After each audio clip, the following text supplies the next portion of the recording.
Janamejaya said, "How did my great-grandfathers, afflicted with the fear of Duryodhana, pass their days undiscovered in the seat of Virata? And how did the high-blessed Draupadi, stricken with war, devoted to her lords, and ever adoring the deity, spend her days unrecognized?"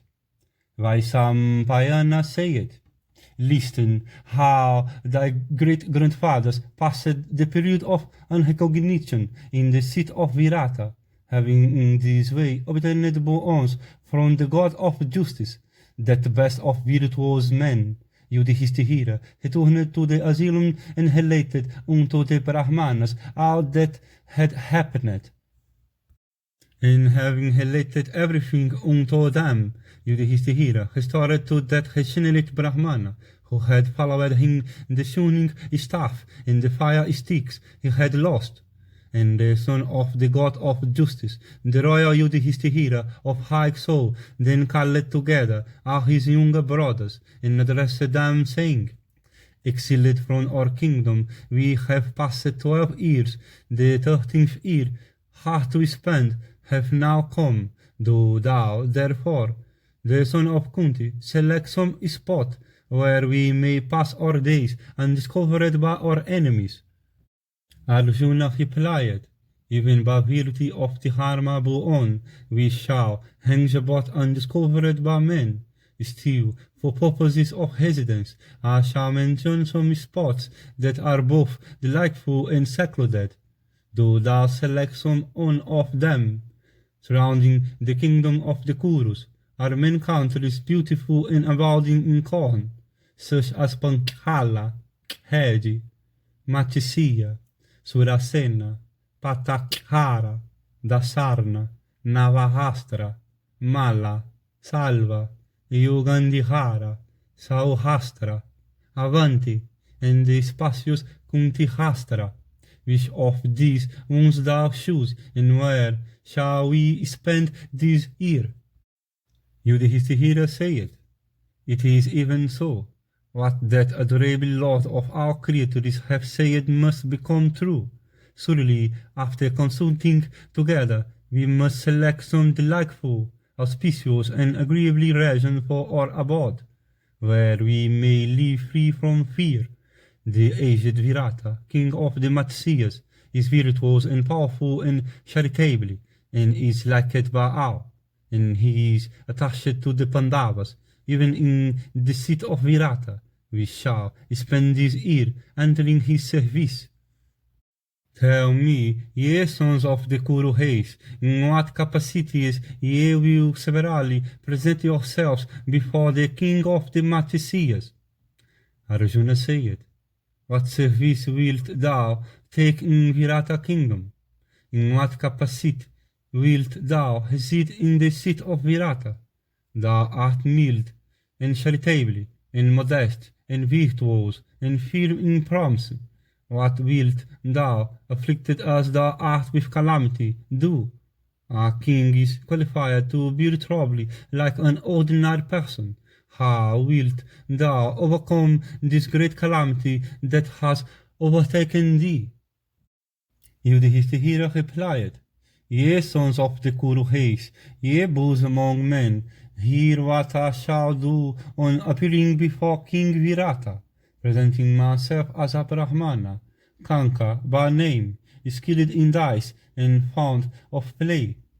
I shall become a courtier of that high-souled king, and moving upon chessboards, beautiful pawns made of ivory, of blue and yellow and red and white hue, but rows of black and red dice, I shall entertain the king with his courtiers and friends, and while I shall continue to thus delight the king, nobody will succeed in discovering me, and should the monarch ask me, I shall say, formerly, I was the bosom friend of Yudhishthira. I tell you that it is thus that I shall pass my days. What office wilt thou fill in the seat of Virata?" Bhishma said, "I intend to present myself before the Lord of Virata as a cook bearing the name of Valabiha. I am skilled in culinary art, and I shall prepare curries for the king, and excelling all those skillful cooks that had hitherto dressed his food. I shall gratify the monarch, and I shall carry my loads of wood, and witnessing that my fiat the monarch will be pleased, and beholding such superhuman fiats of mine, the servants of the royal household will honor me as a king, and I shall have entire control over all kinds of viands and drinks, and commanded to subdue powerful elephants and mighty bulls. I will do as bidden. And if any combatants will fight with me in this list, then will I vanquish them, and thereby entertain the monarch. I shall not take the life of any of them.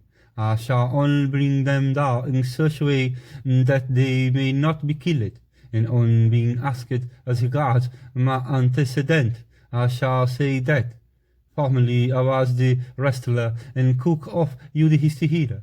Thus shall I maintain myself. Yudhishthira said, and what office will be performed by that mighty descendant of the Kurus, the Dhananjaya, the son of Kunti, that foremost of men, possessed of long arms, invincibly in fight, and before whom, while he was staying with Krishna, the divine Agni himself, desirous of consuming the forest of Khandava, had formerly appeared in the guise of a Brahmana.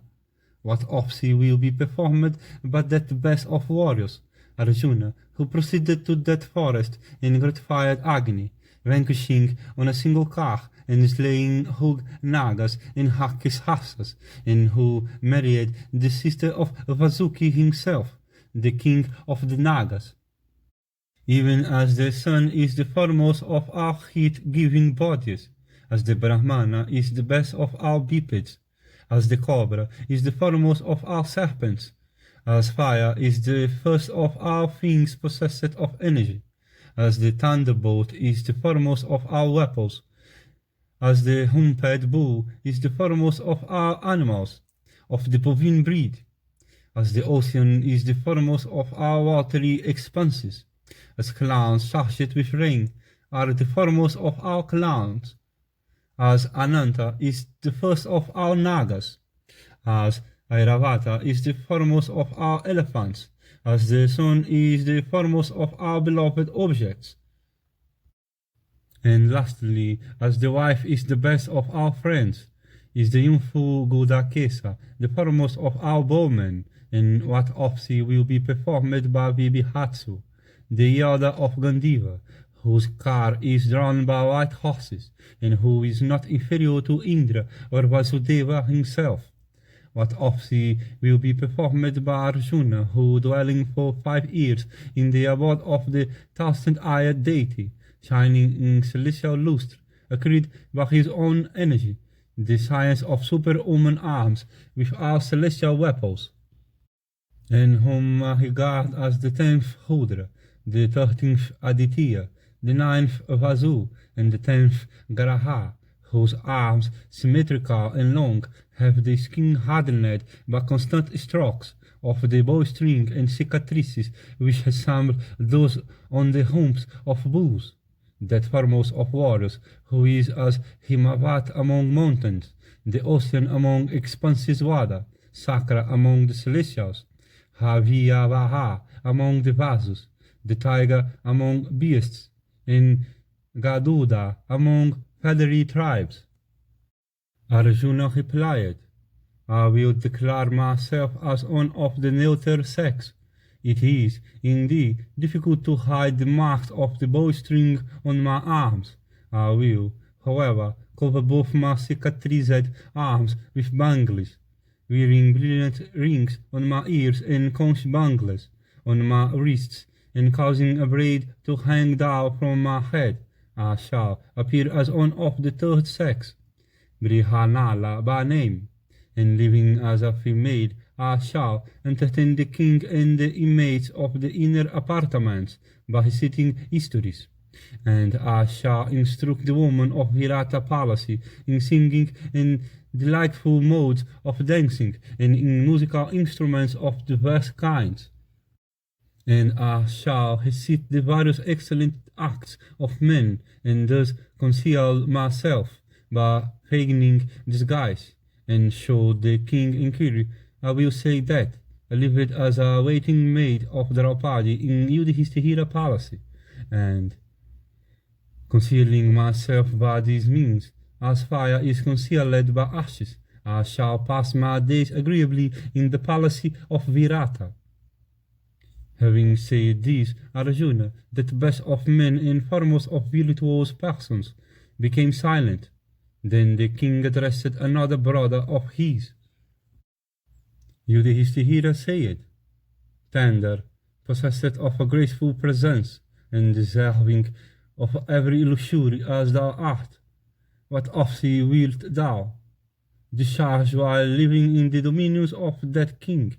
Tell me all about it. Nakula said, under the name of Grantihika, I shall become the keeper of the horses of King Virata. I have thorough knowledge and am skilled in tending horses. Besides, the task is agreeable to me, and I possess great skill in training and treating horses, and horses are ever dear to me as they are to thee. At my hands, even coats and mares become docile. These never become vicious in bearing a hider or drawing a car. And those persons in the seat of Virata that may inquire of me, I shall say, formerly I was employed by Yudhishthira in the charge of his horses. Thus disguised, I shall spend my days delightfully in the seat of Virata. No one will be able to discover me as I will gratify the monarch does.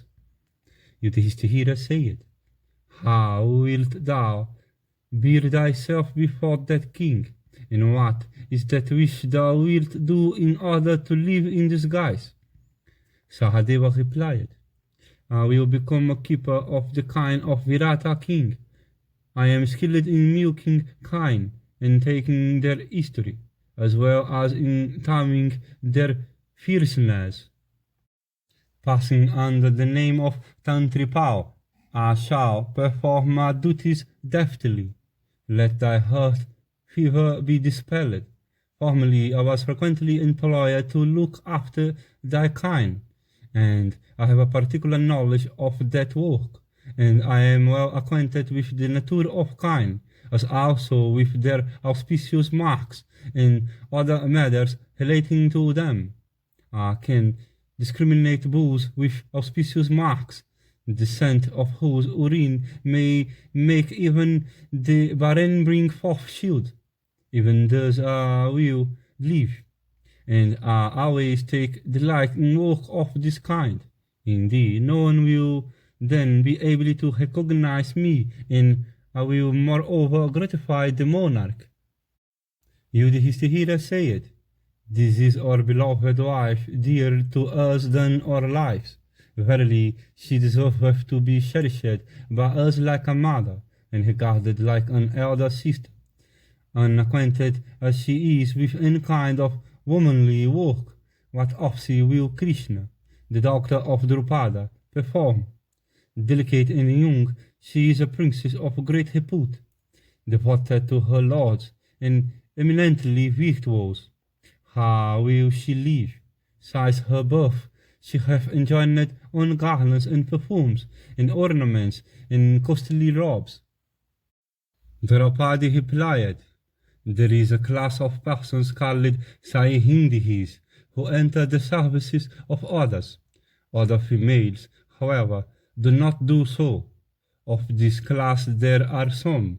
I shall give myself out as a Saihindihi, skilled in dressing hair, and on being questioned by the king, I shall say that I served as a waiting woman of Draupadi in Yudhishthira's household. I shall thus pass my day in disguise, and I shall serve the famous Sudesna, the wife of the king. Surely, obtaining me, she will cherish me. Do not grieve. Yudhishthira said, "Thou speakest well. Thou art born in a respectable family, chaste as thou art, and always engaged in observing virtuous vows. Thou knowest not what is sin.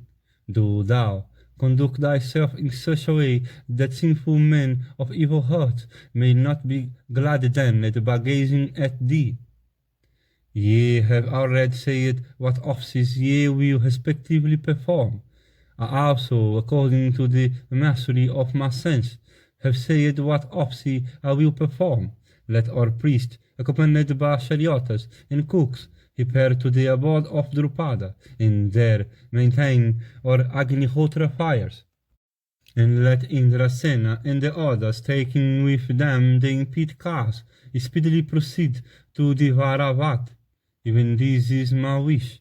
And let all these maidservants of Draupadi go to the Panchavas with our charioteers and cooks, and let all of them say, "We do not know where the Pandavas have gone, leaving us at the lake of Divaitavana."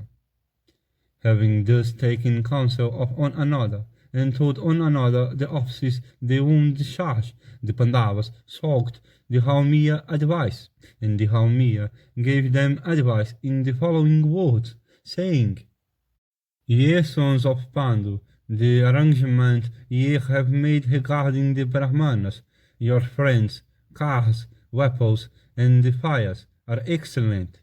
It behoveth thee, and Arjuna especially, to make provision for the protection of Draupadi. Ye king, ye are well acquainted with the characters of men, yet whatever may be your knowledge, friends may from affection be permitted to repeat what is already known. Even this is subservient to the eternal interest of virtue, pleasure, and profit. I shall speak to you something. Mark ye, to dwell with a king is difficult. I shall tell you, ye prince, how ye may reside in the royal household, avoiding every fault. Ye Kauravas, honorably or otherwise, ye will have to pass this year in the king's palace, undiscovered by those that know you. Then, in the 14th year, ye will live happy in this world, that cherisher and protector of all beings. The king, who is a deity in an embodied form, is a great fire sanctified with all the mantras. One should present himself before the king, after having obtained his permission at the gate. No one should keep contact with royal secrets, nor should one desire a seat which another may covet. He who doth not, regarding himself to be a favorite, occupy car, or coach, or seat, or vehicle, or elephant, is alone worthy of dwelling in a royal household. He that sits not upon a seat, the occupation of which is calculated to raise alarm in the minds of malicious people, is alone worthy of dwelling in a royal household. No one should, unasked, offer counsel, paying homage in season unto the king. One should silently and respectful sit beside the king, for kings take umbrage at babblers, and disgrace lying counselors. A wise person should not contact friendship with the king's wife, nor with the inmates of the inner apartments, nor with those that are objects of royal displeasure. On about the king should do even the most unimportant acts, and with the king's knowledge. Behaving thus with sovereignty, one doth not come by harm. Even if an individual attain the highest office, he should, as long as he is not asked or commanded, consider himself as born blind, having regard to the king's dignity. For the rulers of men do not forgive even their sons and grandsons and brothers, when they happen to tamper with their dignity. Kings should be served with regardful care, even as Agni or an other god, and he that is disloyal to his sovereignty is certainly destroyed by him. renouncing anger and pride and negligence, it behoveth a man to follow the course directed by the monarch. After careful deliberating on all things, a person should set forth before the king those topics that are both profitable and pleasant. Should a subject be profitable without being pleasant, he should still communicate it, despite its disagreeableness. It behoveth a man to be well disposed towards the king in all his interests, and not to indulge in speech that is alike unpleasant and profitless. Always thinking, I am not liked by the king, one should banish negligence and be intent on bringing about what is agreeable and advantageous to him. He that swerveth not from his place, he that is not friendly to those that are hostile to the king, he that striveth not to do wrong to the king, is alone worthy to dwell in a royal household. A learned man should sit either on the king's right or the left. He should not sit behind him, for that is the place appointed for armed guards, and to sit before him is always interdicted.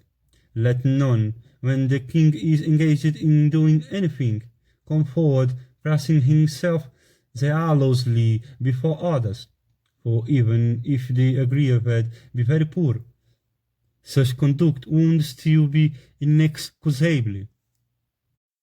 It behoveth no man to reveal to others any lie the king may have told, inasmuch as the king bears ill will to those that report his falsehoods. Kings always disregard persons that regard themselves as learned. No man should be proud thinking, I am brave, or I am intelligent.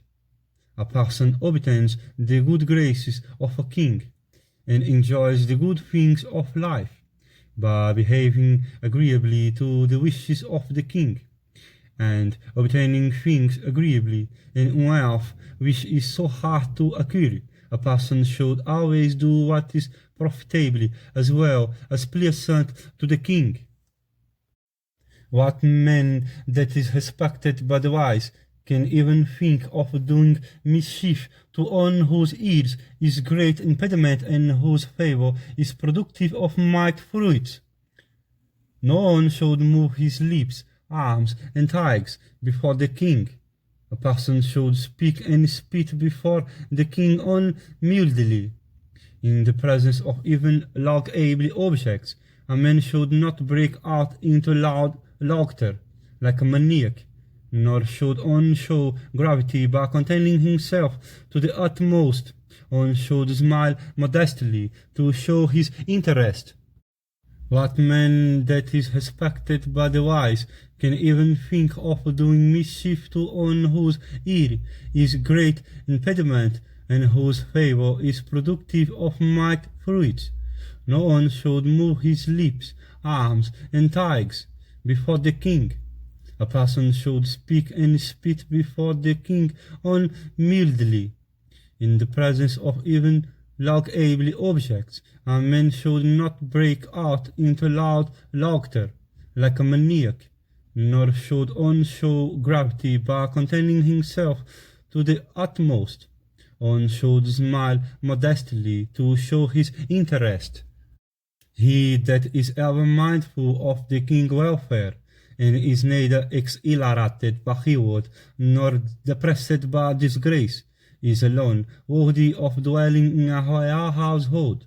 That learned courtier who always pleaseth the king and his son with agreeable speeches, succeedeth in dwelling in a royal household as a favorite. The favorite courtier who, having lost the royal favor for just reason, does not speak evil of the king, he gains prosperity. The man who serveth the king or liveth in his domains, if sagacious, should speak in praise of the king, both in his presence and absence. The courtier who attempts to obtain his end by employing force on the king, cannot keep his place long and incurs the risk of death. None showed, for purpose of self-interest, open communications with the king's enemies, nor showed on distinguish himself above the king in matters requiring ability and talents. He that is always cheerful and strong, brave and truthful, and mild, and of subdued senses, and who followeth his master like his shadow, is alone worthy to dwell in a royal household. He that on being entrusted with a work cometh forward saying, I will do this, is alone worthy of living in a royal household. He that on being entrusted with a task, either within the king's dominion or out of it, never feareth to undertake it, is alone fit to reside in a royal household. He that living away from his home doth not remember his dear ones, and who undergoeth misery in expectation of happiness, is alone worthy of dwelling in a royal household. One should not dress like the king, nor should one indulge in laughter in the king's presence, nor should one disclose royal secrets. By acting thus one may win royal favor.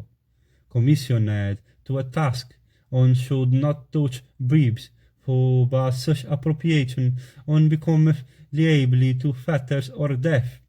The robes, ornaments, cars, and other things which the king may be pleased to bestow should always be used, for by these one winneth the royal favor.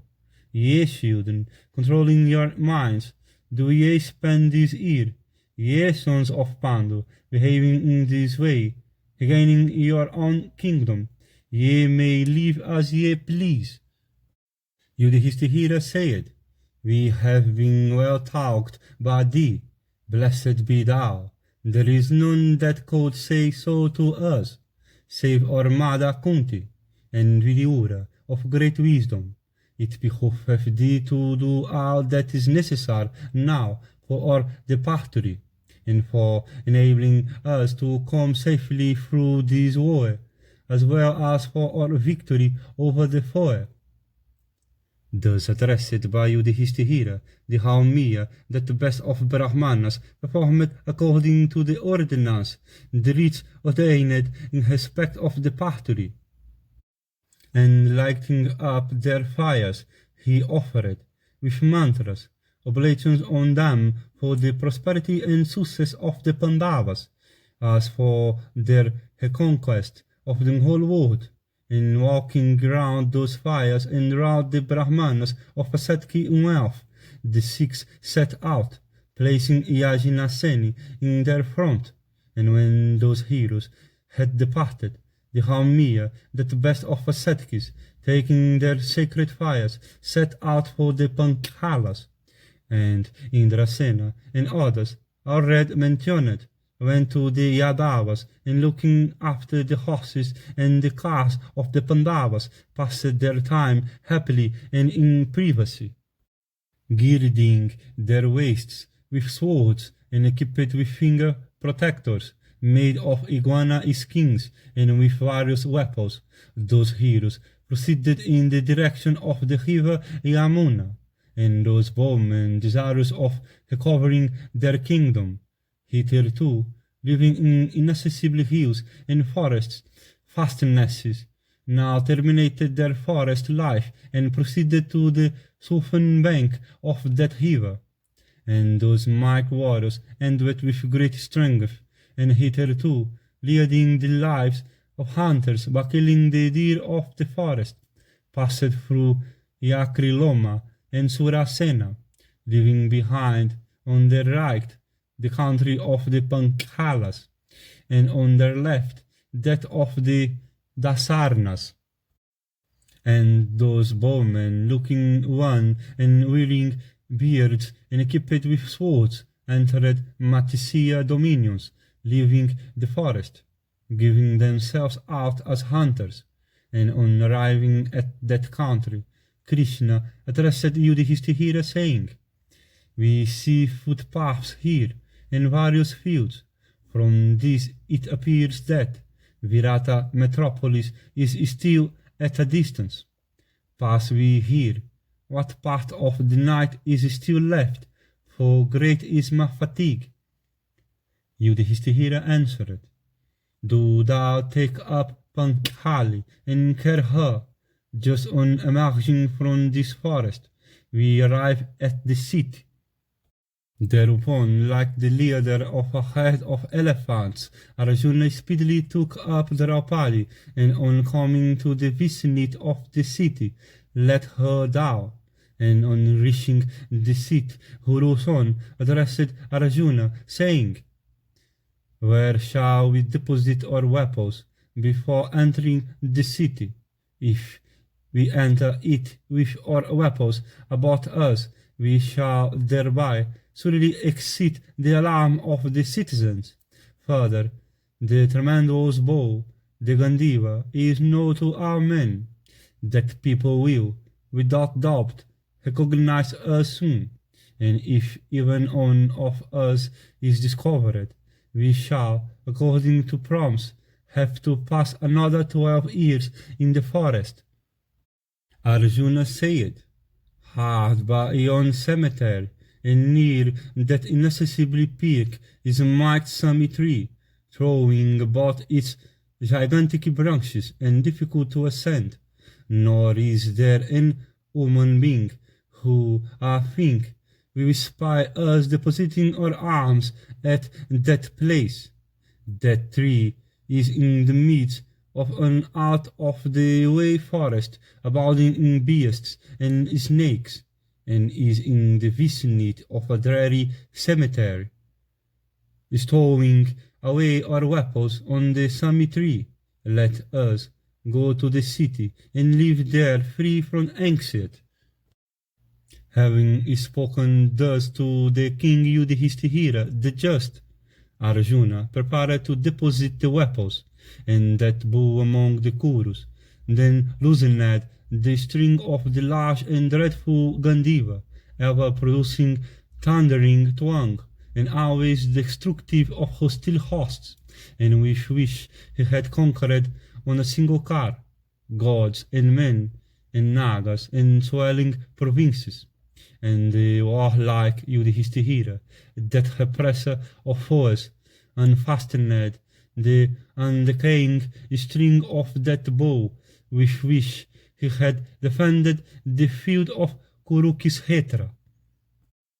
And the illustrious Bhishmasena unstrung that bow by means of which that sinless one had vanquished in fight the Panchalas and the lord of Sindhu, and with which, during his career of conquest, he had, single-handed, opposed innumerable foes, and hearing whose tongue which was like unto the roar of the thunder, or the splitting of a mountain, enemies always fly from the field of battle. And that son of Pandu, of coppery complexion and mild speech, who is endowed with great prowess in the field, and is called Nakula in consequence of his unexampled beauty in the family, then unfastened the string of that bow with which he had conquered all the regions of the west. And the heroic Sahadeva, possessed of a mild disposition, then untied the string of that bow with which he had subjugated the countries on the south, and with their bows they put together their long and flashing swords, their precious quivers, and their arrows sharp as razors. And Nakula ascended the tree, and deposited on it the bows and the other weapons, and he tied them fast on those parts of the tree which he thought would not break, and where the rain would not penetrate.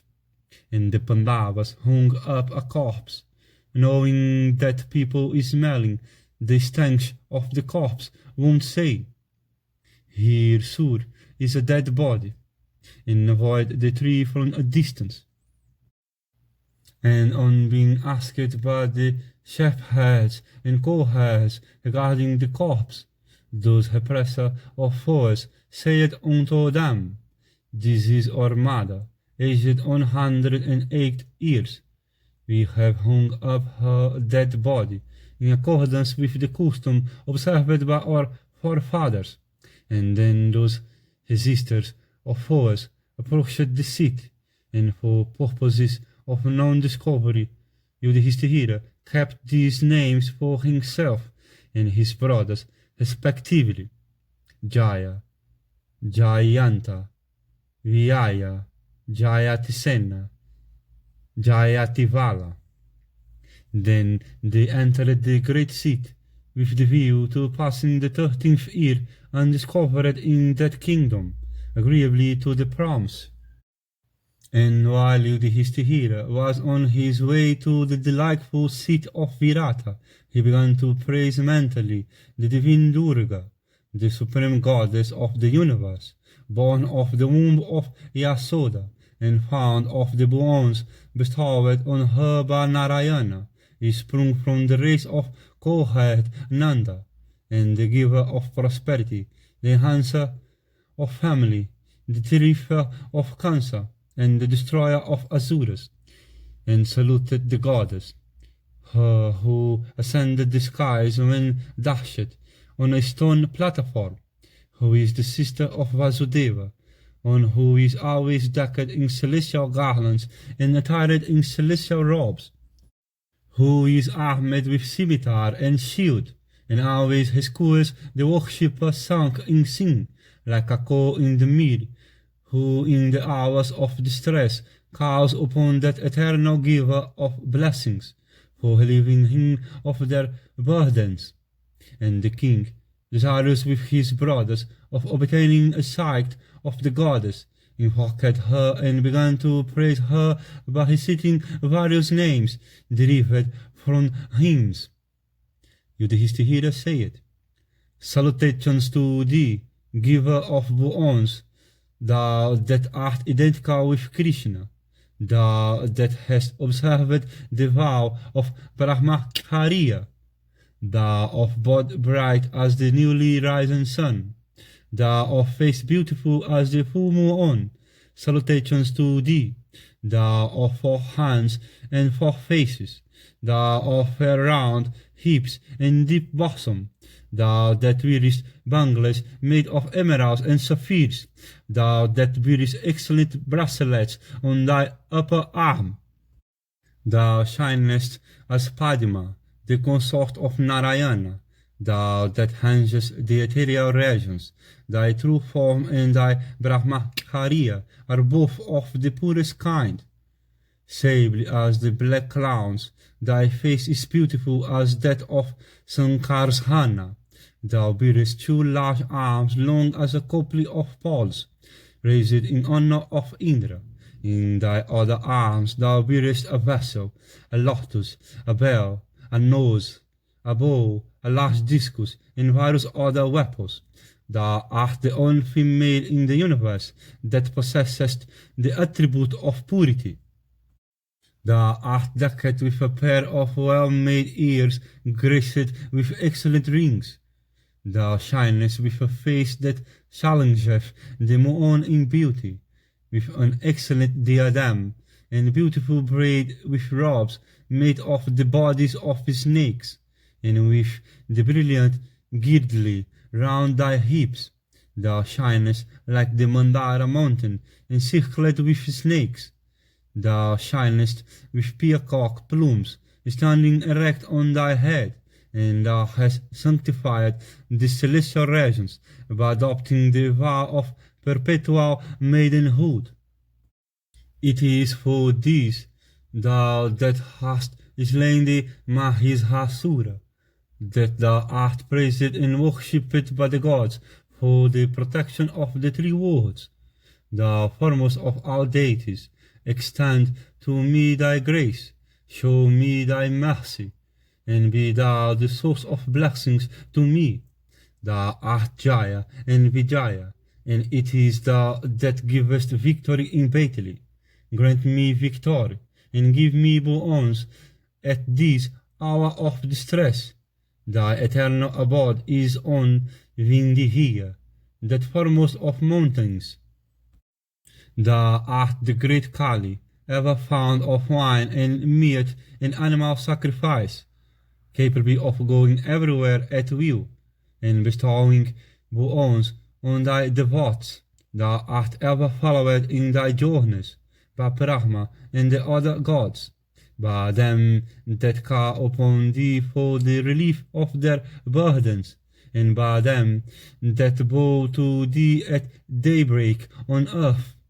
There is nothing that cannot be attained in respect either of offspring or wealth, and because thou rescuest people from difficulties, whether when they are afflicted in the wilderness or sinking in the great ocean, it is for this that thou art called Durga, Baal.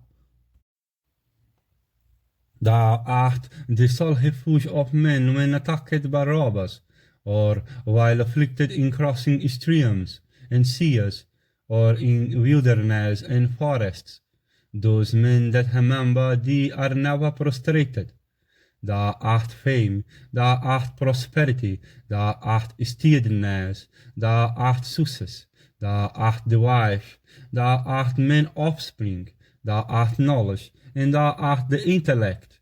Thou art the two twilights, the night sleep, light, both solar and lunar, beauty, forgiveness, mercy, and every other thing.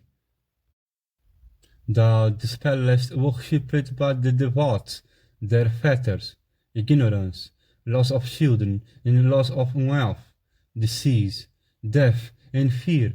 Who have been deprived of my kingdom, seek thy protection, and as I bow to thee with bended head, grant me protection. Thou of eyes like lotus leaves, and be thou as one giving truth unto us that are acting according to truth, and kind as thou art unto all that seek thy protection, and affectionate unto all thy devotees, grant me protection. Thus praised by the son of Pandu, the goddess showed herself unto him, and approaching the king, she addressed him in these words: Might Ahmed king, listen to these words of mine. Having vanquished and slain the ranks of the Kauravas through my grace, victory impatiently will soon be thine. Thou shalt again lord it over the entire earth, having made thy dominions destitute of thorns, and thou shalt with thy brothers obtain great happiness, and through my grace joy and health will be thine, and they in the world who will recite my attributes and achievements will be freed from their sins, and gratified. I will bestow upon them kingdom, long life, beauty of person, and offspring. And they who will invoke me after thy manner, in exile or in the city, in the midst of battle or of dangers from foes, in forests or in inaccessible deserts, in seas or mountain fastnesses, there is nothing that they will not obtain in this world. And ye sons of Pandu, he will achieve success in every business of his that will listen to, or himself recite with devotion, this excellent hymn. And through my grace, neither the Kuru spies, nor those that dwell in the country of the Matisias, will succeed in recognizing you as long as ye reside in Virata city. And having said these words unto Yudhishthira, that chastiser of foes, and having arranged for the protection of the sons of Pandu, the goddess disappeared there and then. Then think up in his cloth dice made of gold, and set with lapis lazuli, and holding them below his armpit, King Yudhishthira, that illustrious lord of men, that high-souled perpetuator of the Kuru race, guarded by kings, irrepressibly in might, and like unto a snake of virulent poison, that bore among men, endowed with strength and beauty and prowess, and possessed of greatness, and resembling in form a celestial dog, now like unto the sun enveloped in dense clouds, or fire covered with ashes, first made his appearance when the famous king Virata was seated in his court, and beholding with his followers that son of Pandu in his court, looking like the moon hid in clouds, and possessed of a face beautiful as the full moon, King Virata addressed his counselors and the twice-born ons, and the charioteers, and the viziers, and others, saying, "And Kyrie who it is, like a king, that looketh on my court for the first time, he cannot be a Brahmana, methinks he is a man of men, and the Lord of earth. He hath neither slaves, nor cars, nor elephants with him, yet he shineth like the very Indra. The marks on his person indicate him to be one whose coronal locks have undergone the sacred investiture. Even this is my belief. He approacheth me without any hesitation, even as an elephant in hood approacheth an assemblage of lotuses." And as the king was indulging in these thoughts, that bull among men, Yudhishthira, came before Virata and addressed him, saying, "Know me for a Brahmana, who, having lost his hour, hath come to thee for the means of subsistence, a desire to live here beside thee, acting under thy commands." The king then, well pleased, replied unto him, saying, "Thou art welcome. Do thou then accept the appointment thou seekest."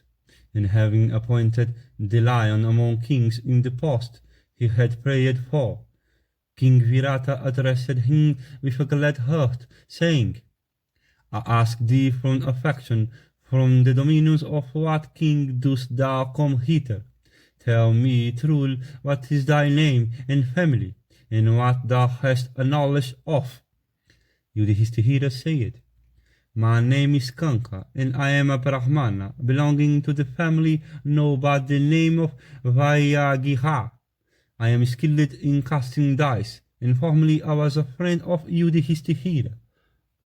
Virata replied, "I will grant thee whatever boon thou mayest desire.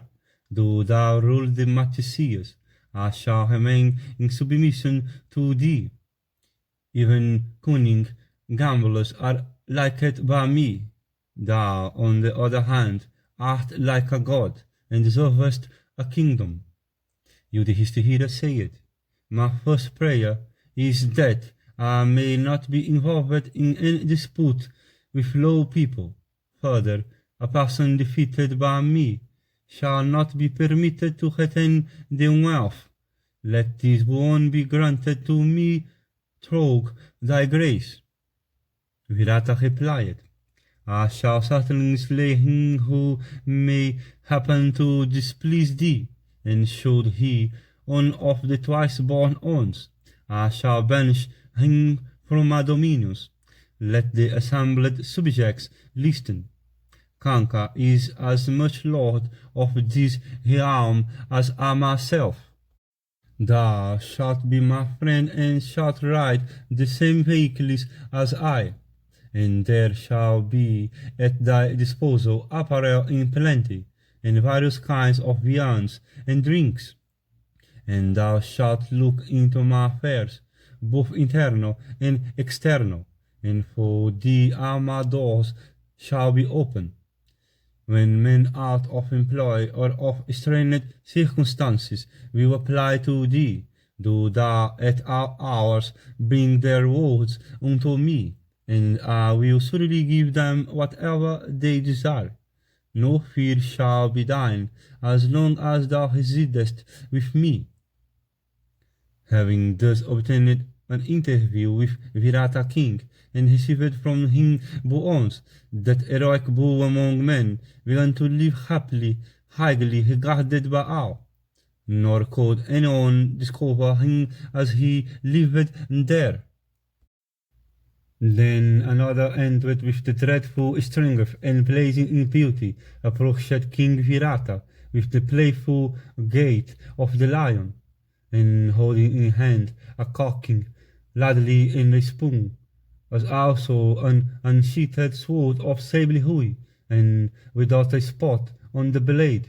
He came in the guise of a cock, illumining all around him by his splendor, like the sun, discovering the whole world, and attired in black and possessed of the strength of the king of mountains. He approached the king of the mighty seas, and stood before him. And beholding that king-like person before him, Virata addressed his assembled subjects, saying, "Who is that youth, that bull among men, with shoulders broad like those of a lion, and exceedingly beautiful? That person, never seen before, is like the sun, revolving the matter in my mind.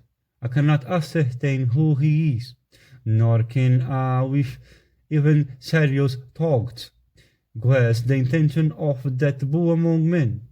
Beholding him, it seems to me that he is either the king of the Gandharvas or Purandara himself. Do ye ascertain who it is that standeth before my eyes? Let him have quickly what he seeks." Thus commanded by King Virata, his swift-footed messengers went up to the son of Kunti and informed that younger brother of Yudhishthira of everything the king had said. Then the high-souled son of Quando, approaching Virata, addressed him in words that were not unsuited to his object, saying, "I am a cock, Valava by name. I am skilled in dressing dishes. Do thou employ me in the kitchen?"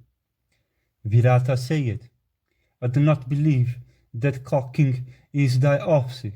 Thou resemblest the deity of 1,000 eyes, and in grace and beauty and prowess thou shinest among these all as a king." Bhima replied, "I am the cock and servant in the first place. It is not curious on of which I have knowledge. Our talk, King Yudhishthira, always used in days gone by to taste my dishes. I am a wrestler, nor is there one that is equal to me in strength, and engaging in fight with lions and elephants, I shall always contribute to thy entertainment."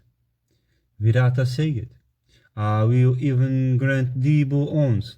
Thou wilt do what thou wishest, as thou describest thyself skilled in it. I do not think that this office is worthy of thee, for thou deservest this earth girt round by the sea. Do as thou likest. Be thou the superintendent of my kitchen, and thou art placed at the head of those who have been appointed there before by me."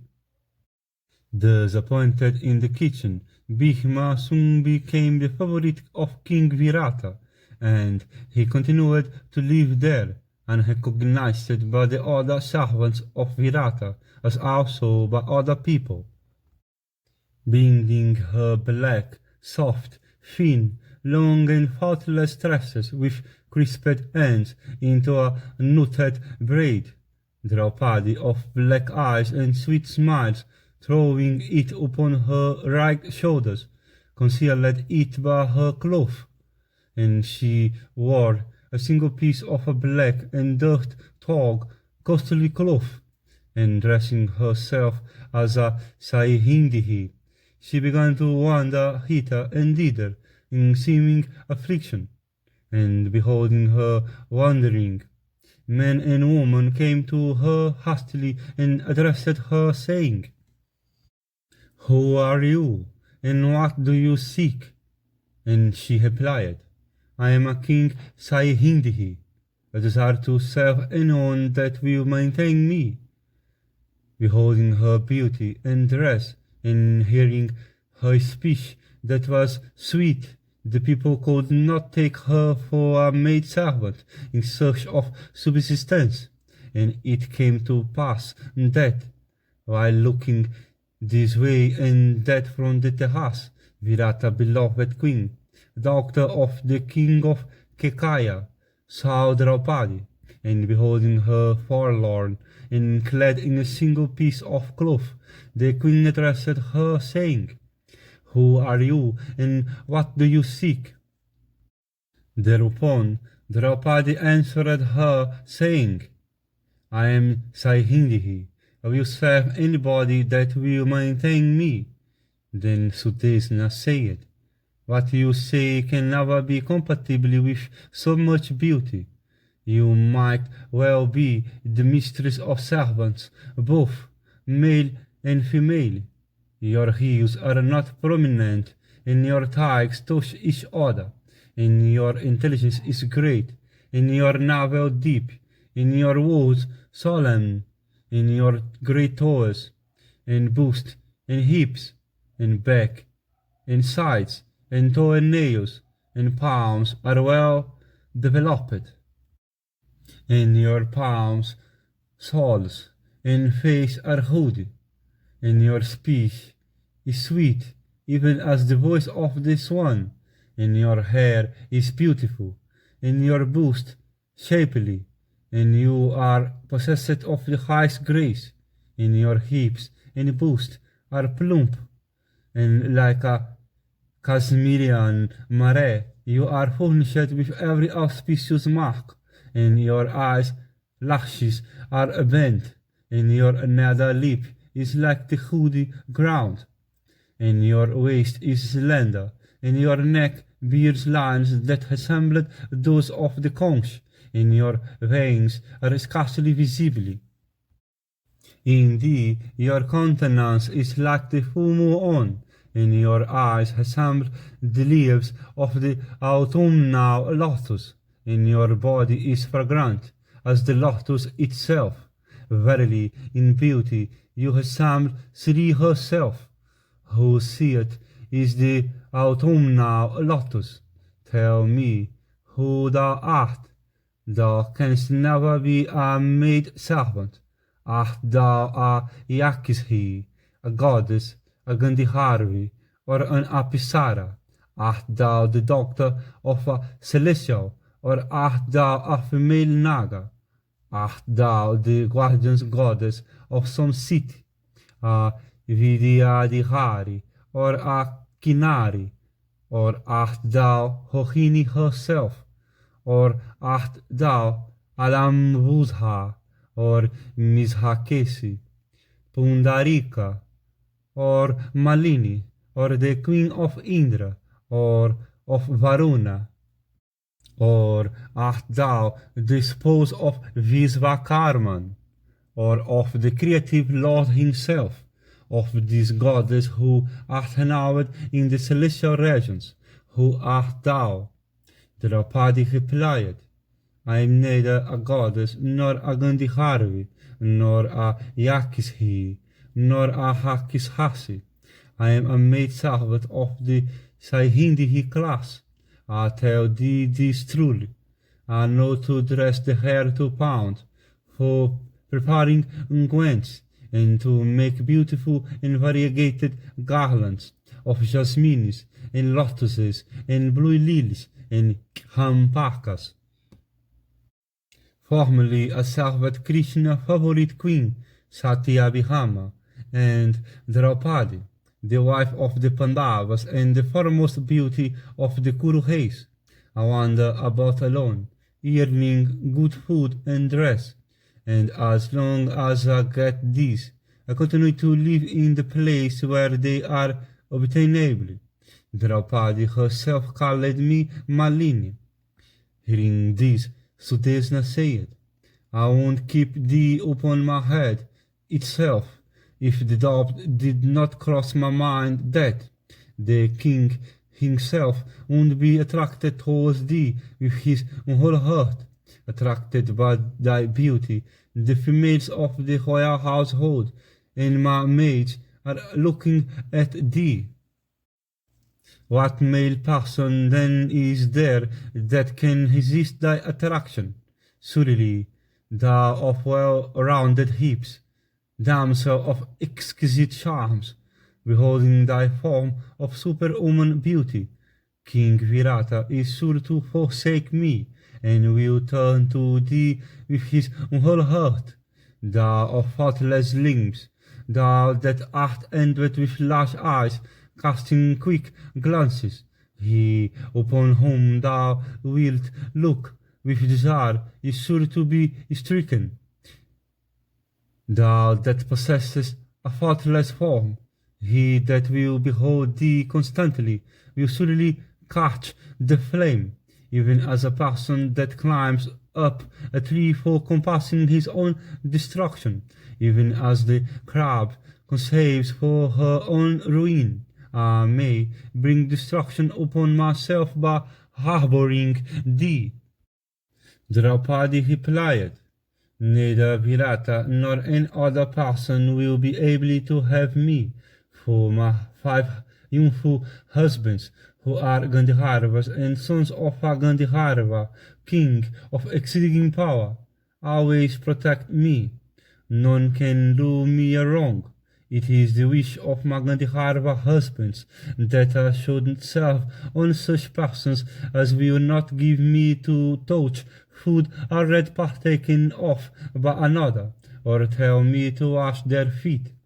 Any man that attempts to have me, like in common woman, meeteth with death that very night. No one can succeed in having me, for those beloved Gandharvas, possessed of great energy and might strength, always protect me secretly. So Deshana said, if it is as thou sayest, I will take thee into my household. Thou shalt not have to touch food that hath been partaken of by another, or to wash another feet. Thus addressed by Virata wife, Krishna, ever devoted to her laws, began to live in that city, nor could anyone ascertain who in reality she was. Then, clad in cow-herd dress, and speaking the dialect of cow-herds, Sahadeva came to the cow-pen of Virata's seat, and beholding that bull among men, who was shining in splendor, the king was struck with amazement, and he directed his men to summon Sahadeva. And when the latter came, the king addressed him, saying, to whom dost thou belong, and whence dost thou come, and what work dost thou seek? I have never seen thee before. Tell me truly about thee. Having come before the king, that afflicter of foes, Sahadeva answered in a sense deep as the roar of the cloud. I am a Vaisya, Aristanemi by name. I was employed as a cowherd in the service of those bulls of the Kuru race, the sons of Pandu. I intend now to live beside thee, for I do not know where those lions among kings, the sons of Pritha, are. I cannot live without service, and I do not like to enter into service of anyone else save thee. Hearing these words, Virata said, thou must either be a Brahmana or a Kshatriya. Thou lookest as if thou wert the lord of the entire earth, surrounded by the sea. Tell me truly, thou that mowest down thy foes, the office of a Vaisya is not fit for thee. Tell me from the dominus of what king thou comest, and what thou knowest, and in what capacity thou wouldst remain with us, and what pay thou wouldst accept. Sahadeva answered, Yudhishthira, the eldest of the 5 sons of Pandu, had one division of kind, numbering 110,000, and another 10,000, and another again 20,000, and so on, was employed in keeping those cattle. People used to call me Tantripala. I know the present, the past, and the future of all kind living within 10 yojanas, and whose tail has been taken. My merits were known to that illustrious on, and the Kuru king Yudhishthira was well pleased with me. I am acquainted with the means which aid the kind in multiplying within a short time, and by which they may enjoy immunity from disease. These arts are known to me. I can single out bulls having auspicious marks, for which they are worshipped by men, and by smelling whose urine the barren may conceive. Virata said, I have 100,000 kind divided into distinct herds. All those together, with their keepers, are placed in thy charge. Henceforth my beasts will be in thy keep. Then, undiscovered but that monarch, that lord of men, Sahadeva, maintained by Virata, began to live happily, nor did anyone else recognize him. Next appeared at the gate of the ramparts another person of enormous size and exquisite beauty, decked in the ornaments of woman, and wearing large earrings and beautiful conch bracelets overlaid with gold, and that might-armed individual with long and abundant hair floating about his neck resembled an elephant in gait, and shaking the very earth with his tread, he approached Virata and stood in his court, and beholding the son of the great Indra, shining with exquisite lustre, and having the gait of a mighty elephant, that grinder of foes, having his true form concealed in disguise, entering the council hall, and advancing towards the monarch, the king addressed all his courtiers, saying, Whence doth this person come? I have never heard of him before. And when the men present spoke of the newcomer as unknown to them, the king, wondering, said, Possessed of great strength, thou art like unto a celestial, and young, and of darkish hue. Thou resemblest the leader of a herd of elephants, wearing conch bracelets overlaid with gold, a braid, and earrings. Thou shinest yet like one amongst those that riding on chariots wander about equipped with mail, and bow, and arrows, and decked with garlands, and thin hair. I am old and desirous of relinquishing my burden. Be thou like my son, or rule thou like myself, all the Maticias. It seemeth to me that such a person as thou can never be of the neuter sex. Arjuna said, I sing, dance, and play on instruments. I am proficient in dance, and skilled in song. Assign me unto Uttara. I shall be dancing master to the royal maiden. As to how I have come by this form, what will it avail thee to hear the account which will augment my pain? Know me to be Vrihanala, a son or daughter without father or mother. Virata said, I give thee what thou desirest. Instruct my daughter and those like her in dancing. To me, however, this office seemeth unworthy of thee. Thou deservest the entire earth girt round by the ocean. The king of the Maticias then tested Vrihanala in dancing, music, and other fine arts, and consulting with his various ministers, forthwith caused him to be examined by woman, and learning that this impotence was of a permanent nature, he sent him to the maiden apartments, and there the mighty Arjuna began to giving lessons in singing and instrumental music to the daughter of Virata, her friends and her waiting maids, and soon won their good graces. And in this manner the self-possessed Arjuna lived there in disguise, partaking of pleasure in their company, and unknown to the people within or without the palace. After a while, another powerful son of Pandu was seen making towards King Virata in haste, and as he advanced, he seemed to everyone like solar orb emerged from the clouds, and he began to observe the horses around. And seeing this, the king of the Matsiyas said to his followers, "I wonder whence this man, possessed of the effulgence of a celestial, cometh. He looks intently at my steeds. Verily, he must be proficient in horse lore. Let him be ushered into my presence quickly. He is a warrior and looks like a god."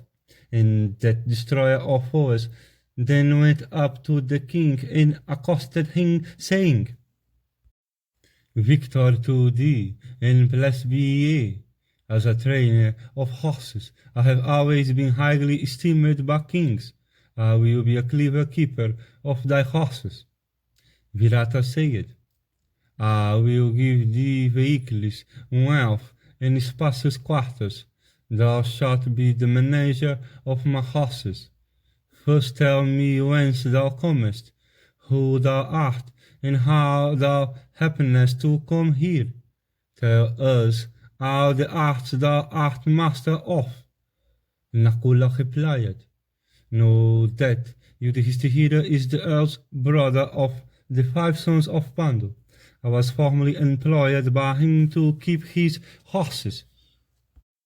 I am acquainted with the temper of steeds, and know perfectly the art of breaking them.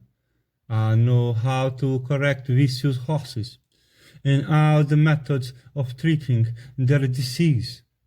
No animal in my hands becometh weak or ill. Not to speak of horses, even mares in my hands will never be found to be vicious.